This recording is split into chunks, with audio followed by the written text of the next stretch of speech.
اللهم صل على سيدنا محمد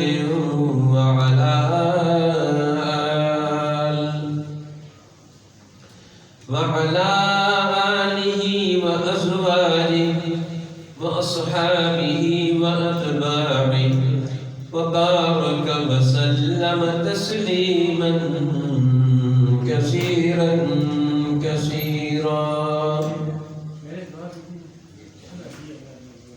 محترم حاضرین،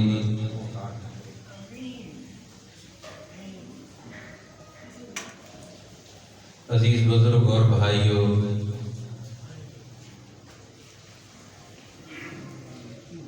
آج 2 اپریل 2021 کا یہ جمعۃ المبارک ہے.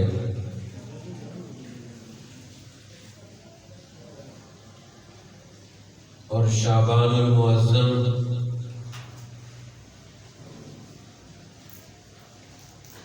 وہ آخر کی طرف بڑھ رہا ہے،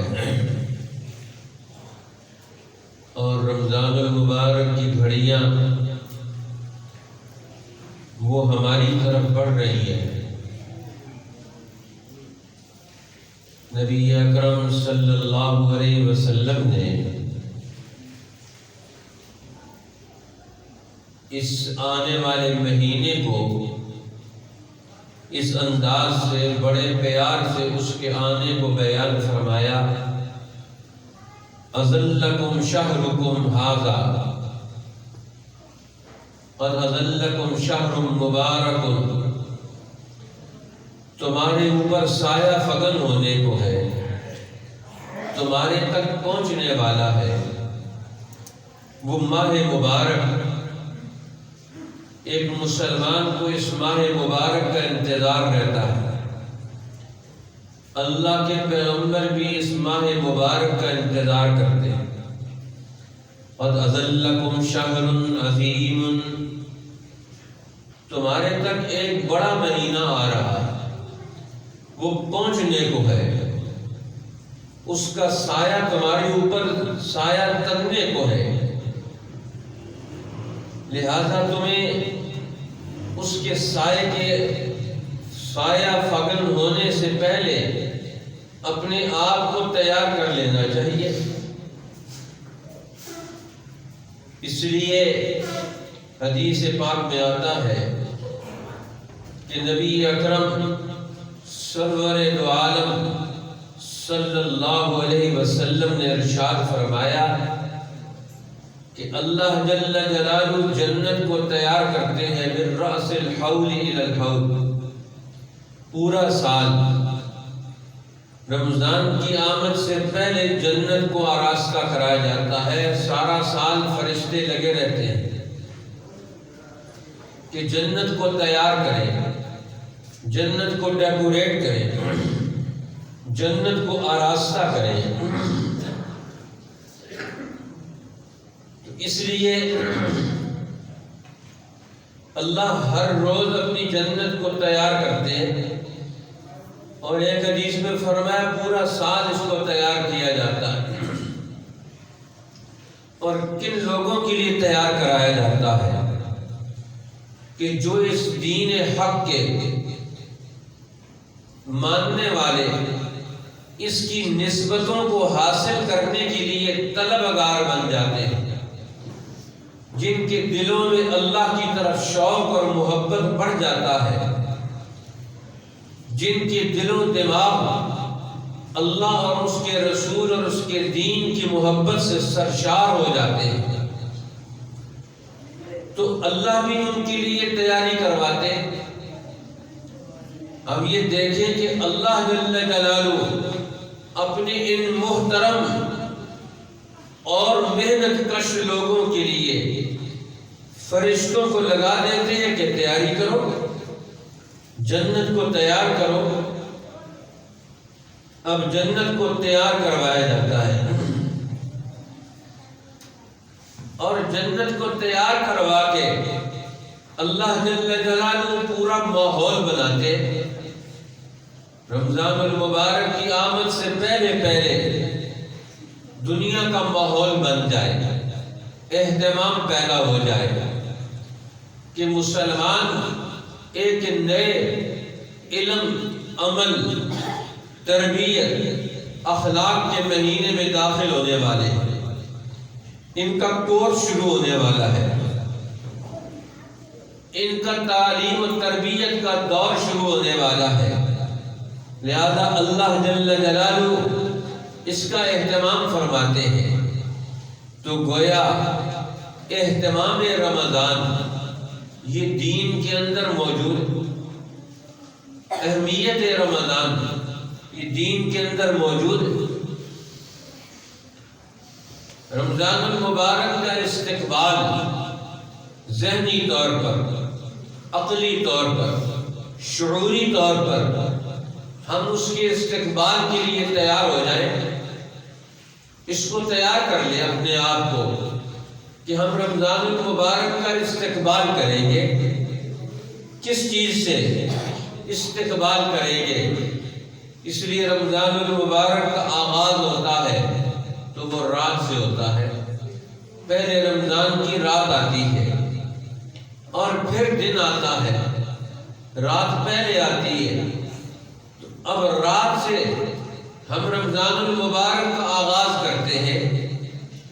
سورج غروب ہوا، پچھلے مہینے کا سورج ڈوب گیا، اب یہ سورج اگلے دن طلوع ہوتا ہے تو رمضان کی رات پہلے آتی ہے۔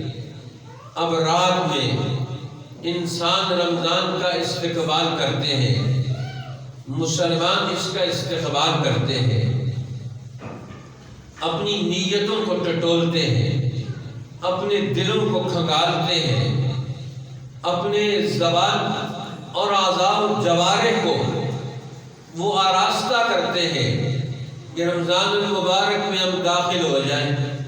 اس لیے قیام رمضان یہ نماز اور قرآن سے مسلمان رمضان کا استقبال کرتے ہیں کہ رات کو کھڑے ہو کر نماز کا اہتمام کرتے ہیں، نماز تراویح پڑھتے ہیں، قیام رمضان کرتے ہیں۔ تو اللہ کے سامنے کھڑا ہونا یہ رمضان کا استقبال ہے کہ اللہ کے سامنے صف بندی کر کے ہم کھڑے ہو گئے، قرآن کو سن رہے ہیں، نماز پڑھ رہے ہیں اور ذکر کر رہے ہیں، تلاوت میں مصروف ہیں، استغفار کر رہے ہیں۔ تو اب یہ اہتمام رمضان ہے۔ اللہ کے پیغمبر بھی اہتمام کرتے ہیں، اللہ کے پیغمبر تو 3 مہینے پہلے سے اہتمام کرتے، دعائیں مانگنا شروع کر دیتے، اللہم بارک لنا فی رجب و شعبان وبلغنا الی رمضان۔ اے اللہ ہمارے رجب اور شعبان کے مہینے میں برکتیں عطا فرما، اور ان برکتوں کا اثر آنا چاہیے۔ برکتوں کا اثر یہ آئے کہ بلغنا الی رمضان، ہمیں رمضان تک پہنچا۔ ایک حدیث میں فرمایا وسلمنا لرمضان، اللہم سلمنا لرمضان وسلم رمضان لنا وسلمہ لنا متقبلا۔ اب جب رمضان شروع ہو جاتا، پہلی رات آتی تو اللہ کے پیغمبر یہ دعا مانگتے تھے، اے اللہ رمضان کو ہمارے لیے سالم بنا اور رمضان کو ہمارے لیے سلامتی والا بنا، اور ہمارے لیے اس کی سالمیت کو، اس کی قبولیت کو ہمارے لیے مقرر فرما۔ اب رمضان کا چاند طلوع ہوتا ہے تو اللہ کے پیغمبر اس کا اہتمام فرماتے ہیں، اس سے پہلے احسو ہلال شعبان، احسو عدت شعبان، شعبان کے مہینے کی گنتی کا اہتمام کرو، اس کے مہینوں کے دن کو گنو، اپنا علم اور معرفت صحیح رکھو، تمہارے گننے میں خرابی نہیں آنی چاہیے، جہالت نہیں آنی چاہیے، بھول نہیں ہونی چاہیے، غفلت نہیں ہونی چاہیے۔ اب یہ فرائض کا اہتمام تو گویا حقیقت میں دین کے فرائض کا اہتمام، اللہ کے پیغمبر ہمیں سمجھا رہے ہیں ان اللہ فرض فرائض، اور میں بے شک اللہ نے کچھ کاموں کو تمہارے لیے فرض کر دیا، فلا تضيعوها، ان فرائض کو ضائع مت ہونے دو۔ اس لیے فرائض پر امت کو کھڑا کرنے کا اللہ کے پیغمبر سبق دے رہے ہیں، پیغام دے رہے ہیں، اسوہ اور نمونہ پیش کر رہے ہیں۔ اس لیے نبی اکرم صلی اللہ علیہ وسلم یہ ہمیں دین کی فضا جو اللہ بناتے ہیں، ہمیں اس میں اپنا حصہ ڈالنے کی ہمیں ترغیب دے رہے ہیں کہ رمضان المبارک یہ دین کی فضاؤں کا نام ہے۔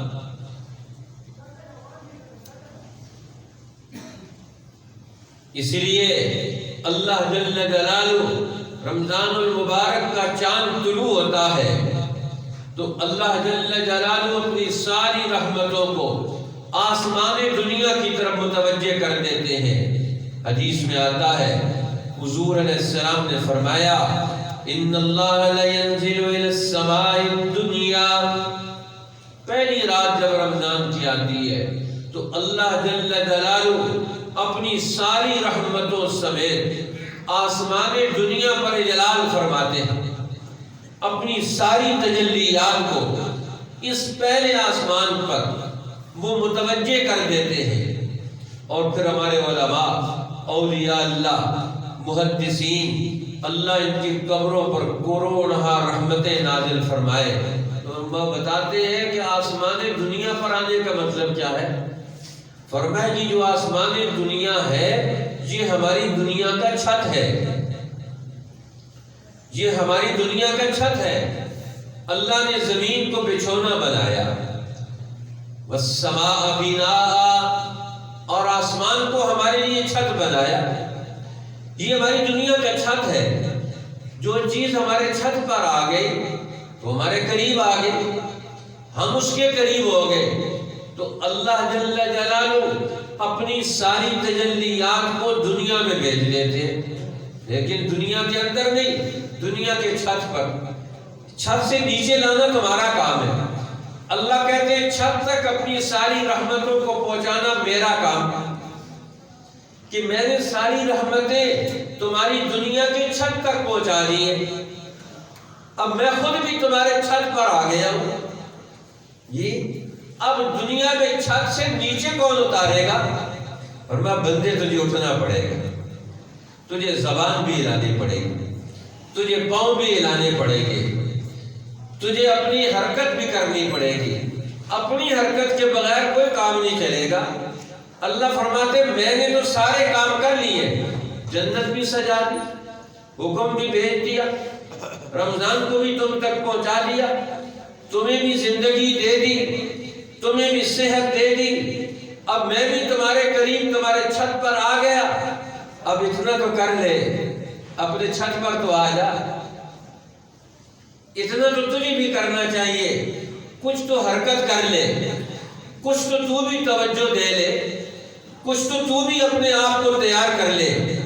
پھر اللہ جل جلالہ آسمان دنیا پر حدیث پاک میں آتا ہے طلوع غروب آفتاب سے لے کر طلوع فجر تک اللہ کے منادی دنیا میں اعلان کرتے رہتے تاکہ سوئے ہوئے لوگوں کو بیداری ہو جائے۔ پورا روحانی نظام، پورا ملکوتی نظام، سارا فرشتوں کا نظام، ساتوں آسمانوں کا سارا نظام رمضان کی آمد پر متحرک ہو جاتا ہے، فعال ہو جاتا ہے۔ سارے فرشتے وہ حرکت میں ہوتے ہیں، اللہ کی ساری رحمتیں جوبن پر ہوتی ہیں، اللہ کی ساری تجلیات بندوں کی طرف متوجہ ہوتی ہیں کہ بندوں کو نیا قدم اٹھانا ہے، ترقی کا قدم اٹھوانا ہے، ان کے دل و دماغ کو، ان کے خیالات و افکار کو، ان کی سوچ و بچار کو، ان کی ذہنی پستیوں کو بلندیوں تک پہنچانا ہے۔ اب اللہ کی ساری رحمتیں متوجہ ہوتی ہیں، بندوں کی طرف، اور سارا عالم ملکوت وہ سارا متوجہ ہوتا ہے بندوں کی طرف۔ فرشتوں کو اللہ لگا دیتے ہیں، ندائے الہی چل رہی ہوتی ہے، آسمان دنیا سے ساری مخلوقات میں آواز پہنچ رہی ہوتی ہے، اعلان ہو رہے ہوتے ہیں، اب بندوں کو جگایا جا رہا ہوتا ہے، غفلتوں کو توڑا جا رہا ہوتا ہے، اللہ کی طرف سے اعلان ہو رہے ہوتے ہیں، یا باغی الخیر اقبل فیمم، اے نیکی کے چاہنے والے، خیر سے محبت رکھنے والے، حق کی تلاش میں رہنے والے، قرآن کی محبتوں میں ڈوبے رہنے والوں، دین حق کی نسبتوں کے حاملین، اللہ کے نام سے اپنی تاثیر اپنے دل و دماغ میں پیدا کرنے والوں، یا باغی الخیر اقبل بیمم، اے خیر کے چاہنے والے، خیر کے متلاشی، آج ذرا تیرا دور آ رہا ہے، تیرے قدم بڑھنے چاہیے، تیرے اندر حرکت پیدا ہونی چاہیے، تو خیر کا داعی بن جا، تو خیر کا ارادہ کرنے والا بن جا، تو مجسم خیر بن جا، اقبل بیمم، آگے بڑھ، ذرا قدم تو بڑھا، ساتوں آسمانوں کی ساری مخلوق، اللہ کی ساری رحمتیں اور تجلیات تیرے جلب میں، تیرے تعاون میں، تیرے دائیں اور بائیں، تیرے آگے اور پیچھے، تیرے اوپر اور نیچے، تو ترا آگے تو بڑھ، قدم تو اٹھا، تیرا قدم اب اکیلا قدم نہیں ہوگا، یہ پوری کائنات کا قدم بنے گا، تو خیر کا داعی بن جا، تو خیر کا دنیا میں پھیلانے والا بن جا، اب دیکھ پوری کائنات تیرے ساتھ ہوگی، تو اب تجھے خیر کا شعور حاصل کرنا ہے، اس لیے خیر کی سمجھ حاصل کرنی ہے، تو وہ کیسے حاصل ہوگی؟ فرمایا تو اپنے کانوں کو قرآن کی تلاوت سے ذرا تو آباد کر لے، تو اپنی زبان کو اللہ کے ذکر سے ذرا تر کر لے، تو اپنے دل و دماغ کو قرآن حکیم کی عقل اور علم سے آراستہ کر لے، وَيَا بَاغِيَ الشَّرِّ أَقْصِرْ وَيَا بَاغِيَ الشَّرِّ أَقْصِرْ وَأَبْعِدْ، اے برائی کے چاہنے والے تو پیچھے ہٹ جا، تیرا دور نہیں ہے، تیرا دور رخصت ہو گیا، اب رمضان کی آمد سے، قرآن کے نزول سے اور فرشتوں کے نزول سے، مسلمانوں کے ارادے اور ہمت سے اب برائی کا دور رخصت ہو رہا ہے، اب تمہیں برائی کے خلاف کھڑا ہونا ہے، تمہیں شر کے مقابلے میں کھڑا ہونا ہے، تو رمضان المبارک آ کر کیا کرتا ہے؟ مسلمان کو خیر کا داعی بنا کر، خیر کا ارادہ کرنے والا بنا کر، اس کو نیکی اور خیر کے کاموں میں کھڑا کرتا ہے، اب وہ زندگی کے میدان جو شیطانوں سے بھرے ہوئے تھے، جو برائی کی وجہ سے وہ اٹے ہوئے تھے، اب اس کے مقابلے میں اللہ خیر کی قوتوں کو میدان میں اتار دے، اب تمہیں میدان میں اترنا ہے، تمہیں خیر کا داعی بن کر دنیا میں اپنا کردار ادا کرنا ہے، تم کہاں پھنسے ہوئے تھے، تم کہاں پہنچے ہوئے تھے، تم دکانوں میں بند تھے، تم گھروں میں مہر آرام تھے، تم اپنی ذاتی زندگی کی مشغولیتوں میں مصروف تھے، تم نے اپنی زندگی کا گورکھ دھندا اپنا پیدا کیا ہوا تھا، اللہ فرماتے ہیں اب اس سے نکل کر تم ذرا ایمان کی روشنی میں زندگی کا مطالعہ کرو، قرآن کے علم کی روشنی میں زندگی کا کائنات کا مطالعہ کرو، تم محمد الرسول اللہ کی سیرت کی روشنی میں قرآن کا مطالعہ کرو اور زندگی کا مطالعہ کرو، تم محمد الرسول اللہ پر ایمان لانے کی ان تقاضوں کی روشنی میں ذرا قرآن کا مطالعہ کرو، اب تم ذرا آگے بڑھو، اسی لیے حدیث پاک میں آتا ہے اللہ جل جلالہ فرماتے میرے بندے تجھے میرے کس تعاون کی ضرورت ہے؟ اب میں ہر تعاون تیرا کرنے کے لیے تیار ہوں، حل من تائب فاتوب الیہ، ہے کوئی توبہ کرنے والا میں اس کی توبہ کو قبول کر کے اس کو گناہ کی زندگی سے ذرا نکال دوں، حل من تائب فاتوب الیہ، ہے کوئی توبہ کرنے والا میں اس کی توبہ کر کے میں اس کو اپنی رحمتوں کے دامن میں لے لوں. هل من مستغفر فاغفر له, ہے کوئی مجھ سے بخشش مانگنے والا میں اس کو بخش دوں. هل من مبتل فاعافی, ہے کوئی مصیبتوں میں مبتلا لوگ میں ان کے لیے عافیت کا راستہ, سلامتی کا راستہ میں ان کو سکھلا دوں. مجھ سے کیا مانگنا چاہتے ہو؟ اللہ ایک ایک کام کا اعلان کرواتے ہیں جس سے انسانی زندگی کی ضرورت وابستہ ہے کہ انسان ایک نئی قوت بن کر, ایک نئی جماعت بن کر, ایک نئی خیر کی قوت بن کر رمضان کی آمد سے پہلے دن سے ہی یہ اپنی زندگی کا ایک مقصد متعین کر لے.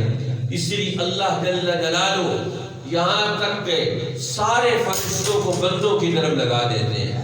فرمایا حملۃ العرش, حاملین عرش, عرش کے اٹھانے والے 8 فرشتے, اللہ ان کو بھی دنیا میں متوجہ کر دیتے ہیں. ان کو حکم ہوتا ہے اب اپنی عبادت چھوڑ دو.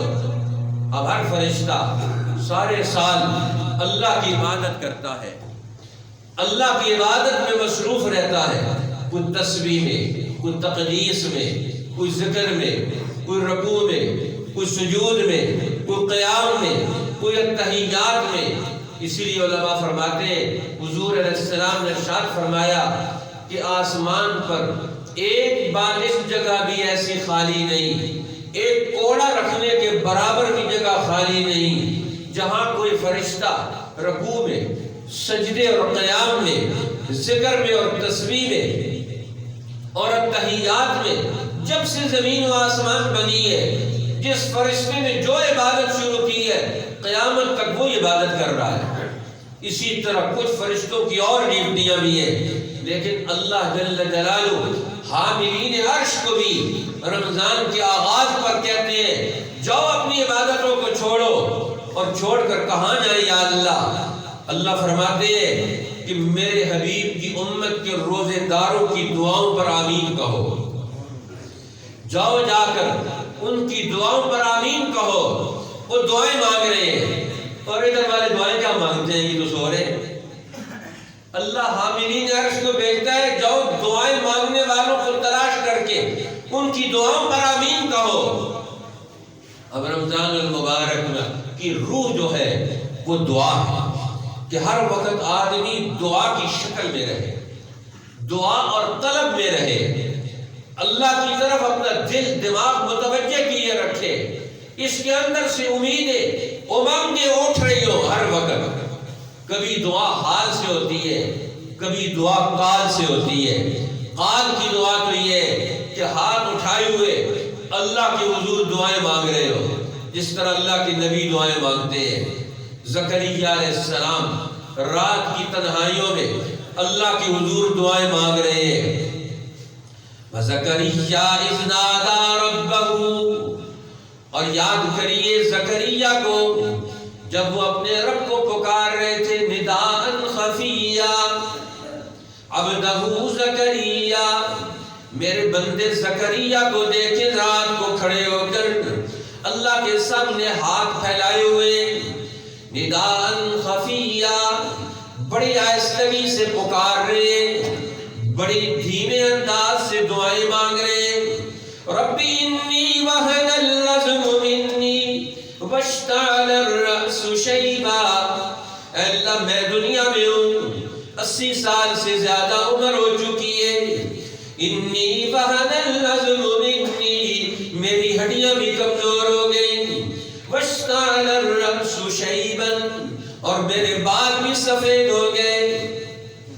اب دنیا میں کیا کروں؟ میرے اوپر نبوت کی ذمہ داریاں بھی ہیں, بنی اسرائیل کی گمراہیاں بھی ہیں, بیت المقدس کی ویرانیاں بھی ہیں, ان کے بازاروں میں جھوٹ بھی اور خیانت بھی ہے, ان کے بچوں میں نسلوں میں شیطانوں کی گمراہیاں بھی موجود ہیں. اے رب میں تو بوڑھا ہو گیا, اب میں تجھ سے اگلی نسل مانگتا ہوں. انی وہن العظم منی واشتعل الرأس شیبا ولم اکن بدعائک رب شقیا. جب میں نے زبان کھولی، جب بھی میں نے ہاتھ اٹھائے، تو نے میرے ہاتھوں کو کبھی واپس نہ کیا۔ ہر نبی دعائیں مانگ رہا ہے، یہ زبان کی دعا ہے، یہ قال کی دعا ہے۔ اللہ کے پیغمبر بدر کے میدان میں ساری رات کھڑے ہو کر، نفلوں میں نماز میں کھڑے ہو کر اللہ سے دعا مانگ رہے ہیں، ہاتھ تو نہیں اٹھائے، زبان سے پڑھ رہے ہیں اللہم ان تہلک هذه العصابة لن تعبد بعد اليوم ابدا۔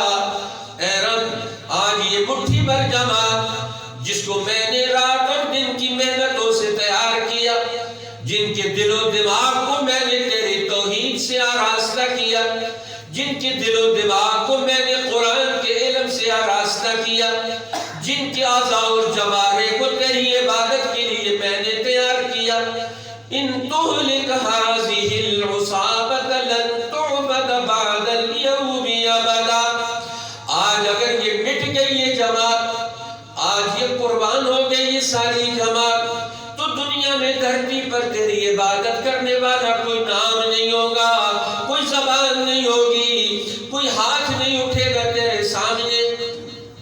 یہ زبان قال سے بھی دعائیں ہیں، تو اللہ فرشتوں کو کہتے ہیں حاملین عرش جاؤ، رمضان کے آغاز سے اس امت کے لوگ میرے لیے میرے سامنے دعائیں کر رہے ہیں، اور تم نے ان کی دعاؤں پر آمین کہنا ہے۔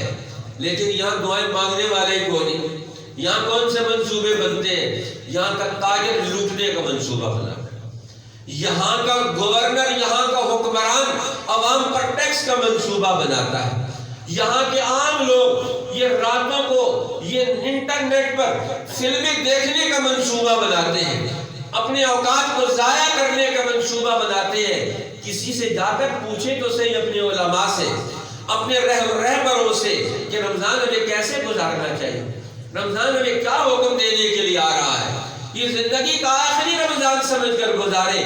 ایک صحابی آئے، اللہ کے پیغمبر مجھے کچھ وصیت فرما دے، میں آپ سے رہنمائی لینے کے لیے آئے۔ آج ہم کس سے رہنمائی لینے کے لیے جاتے ہیں؟ ہمارا کوئی مرکز ہی کوئی نہیں کسی کا۔ جن کے پاس جاتے ہیں وہ خود جاہل، جن کو بڑا بنایا وہ خود دین سے ناآشنا، جن کو بڑا بنایا وہ دنیا کو برباد کرنے والے، دنیا میں گمراہیاں لانے والے۔ آج ہم نے ان کے دامن کو پکڑا ہوا ہے۔ قربان جن ان لوگوں پر جنہوں نے محمد الرسول اللہ کا دامن تھام لیا، وہاں پہنچ گئے۔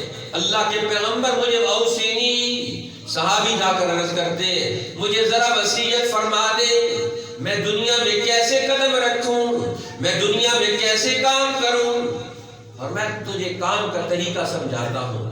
صلی صلاۃ مودع، تو نماز پڑھ، یہ خیال کر کے نماز پڑھ، یہ تیری زندگی کی آخری نماز ہے، اس کے بعد تجھے نماز کی توفیق نہیں ملے گی، موت تیرے سر پر کھڑی ہے۔ حضور نے کیا سمجھایا؟ ہر عمل ایسے کرو، یہ تمہاری زندگی کا آخری عمل ہے، یہ رمضان آ رہا ہے، اس طرح رمضان گزارے کہ میری زندگی کا آخری رمضان ہوگا، اگلا سال مجھے نہیں ملے گا، میں نے اسی رمضان میں سب کچھ کرنا ہے، میں نے اسی رمضان کو سنوارنا ہے، میں نے اسی رمضان کو گزارنا ہے۔ جس طرح حضور نے فرمایا نماز ایسے پڑھ جس طرح تیری زندگی کی آخری نماز ہے، تو ہر عمل کے بارے میں یہ وصیت ہو گئی کہ رمضان ایسے گزار جیسے تیری زندگی کا آخری رمضان ہو، اس کے بعد نہیں ملے گا۔ دیکھ لے کتنے ہمارے بھائی اس سال میں جا چکے ہیں، ہمیں کیا پتا ہے کون ہم میں سے زندہ رہے گا۔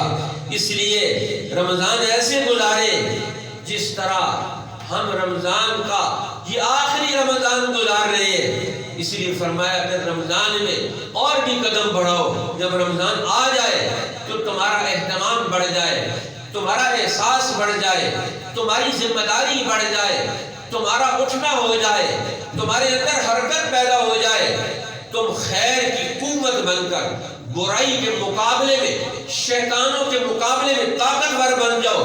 اللہ کے پیغمبر فرماتے ہیں رمضان آتا تھا، ام المومنین سیدہ عائشہ رضی اللہ تعالیٰ عنہ فرماتی ہے جب رمضان کی پہلی رات آتی اللہ کے پیغمبر آپ کا رنگ بدل جاتا، آپ کی نماز میں اضافہ ہو جاتا، آپ کی دعاؤں میں خوشامد بڑھ جاتی.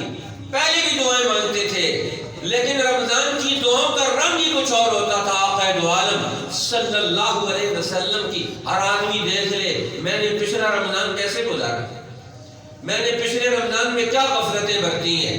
لہذا اس رمضان میں پورا رمضان مکمل تراویح کی نماز اول سے لے کر آخر تک تکبیر اولیٰ کے ساتھ عشاء کی نماز پڑھوں گا. اب ایک مہینہ تو اہتمام کر لے, اور ایسی جگہ جہاں کسی عالم ربانی کی رہنمائی میں نماز پڑھ لوں, جہاں قرآن کا ذکر بھی ہو, تلاوت بھی ہو, اور پھر پڑھنے والوں کا سوز بھی ہو, اور پڑھنے والے قرآن میں ڈوب کر پڑھنے والے ہوں, اور پڑھنے والے قرآن کو سمجھ کر پڑھنے والے ہوں, تو پھر تو اور ہی نور نل نور ہے. تو فرمایا اللہ جل جلالہ رمضان آتا ہے تو فرشتوں پر فخر کرتے ہیں. ان اللہ باہا بکم ملائکتہ, فرمایا اللہ فرشتوں پر, اپنے فرشتوں پر تمہارے اوپر فخر کرتے ہیں کہ دیکھو یہ میرے بندے میرے لیے اس رمضان میں کیسی عبادتیں کر رہے ہیں. ہمارا نام بھی ان لوگوں میں ہو جن پر اللہ فخر کر رہے ہیں اس رمضان میں. اب وہ لوگ تو چلے گئے جو آج سے 1400 سال پہلے تھے, آج تو دنیا میں ہم ہیں. ہر رمضان میں اللہ فخر کرتے ہیں فرشتوں کے سامنے, دیکھو یہ میرے بندے ہیں. ہم ان بندوں میں ہیں جن پر اللہ فخر کر رہے ہو. ہمارا نام ان لوگوں میں ہے, ان لوگوں میں نام بنا سکتے ہیں. آج بھی ہمت کر کے رمضان کا صحیح اہتمام کر کے, اسی لیے حضور نے فرمایا کہ جو مسلمان رمضان المبارک میں وہ اہتمام کرتا ہے ساری چیزوں کا, یہاں تک کہ روزہ کھلوانے کا بھی اہتمام کرتا ہے. من فطر صائما فی شہر رمضان من کسب حلال صلت علیہ الملائکۃ لیالی رمضان کلہ. اور میں جو کسی ایک مسلمان کو حلال مال سے روزہ افطار کرواتا ہے, فرمایا اللہ کے فرشتے سارا مہینہ اس کے لیے دعائیں مانگتے رہتے ہیں. سارا مہینہ اس کے لیے دعائیں مانگتے ہیں. رمضان سے پہلے تلاش کر لیں کہ میں نے کن لوگوں کے روزہ رکھوانے کا اہتمام کرنا ہے, کن لوگوں کے روزہ کھلوانے کا اہتمام کرنا ہے. آج جن کے پاس سب کچھ موجود ہوتا ہے انہی کو افطار کرواتے ہیں, جن کے پاس کچھ نہیں ہوتا ان کو کوئی بھی افطار نہیں کرواتا. جن کے پاس سب کچھ موجود ہے ان کو دعوتیں دے آئے جی آپ افطار کروا دیں. ٹھیک ہے, افطار بھی کروائیں, اس سے بھی دلوں میں محبت پیدا ہوتی ہے, دلوں میں جوڑ پیدا ہوتا ہے, اس کا بھی انکار نہیں. لیکن جن کے پاس کچھ نہیں ان کا کون ہے؟ تو فرمایا جو کسی روزے دار کا افطار کرواتا ہے یا روزہ رکھوانے کا انتظام کروا دیتا ہے, فرمایا حلال مال سے صلت علیہ الملائکۃ لیالی رمضان کلہ, اللہ کے فرشتے رمضان کی ساری راتوں میں اس کے لیے دعائیں کرتے رہتے, رحمتیں بھیجتے رہتے ہیں. وصافحہ جبریل لیلۃ القدر, اور جبریل لیلۃ القدر میں اس سے مصافحہ کرتے ہیں. ومن صافحہ جبریل یرق قلبہ ویکسر دموعہ, اور فرمایا جس سے جبریل مصافحہ کرے اس کا دل بدل جاتا ہے, اس کی آنکھیں بدل جاتی ہیں, اس کے سوچنے کا انداز بدل جاتا ہے, اس میں اللہ کی محبت پیدا ہو جاتی ہے, اس میں خشوع پیدا ہو جاتا ہے, محبت الہی کا وہ مرکز بن جاتا ہے. اللہ ہمیں ایسا رمضان گزارنے کی, ہمیں نیتیں کرنے کی توفیق عطا فرمائے. اس کے رمضان کا ایسا رمضان اس کا استقبال کرنے کی ہمیں توفیق عطا فرمائے. ہمیں اپنی زندگی کی غفلتوں سے نکلنے کی توفیق عطا فرمائے.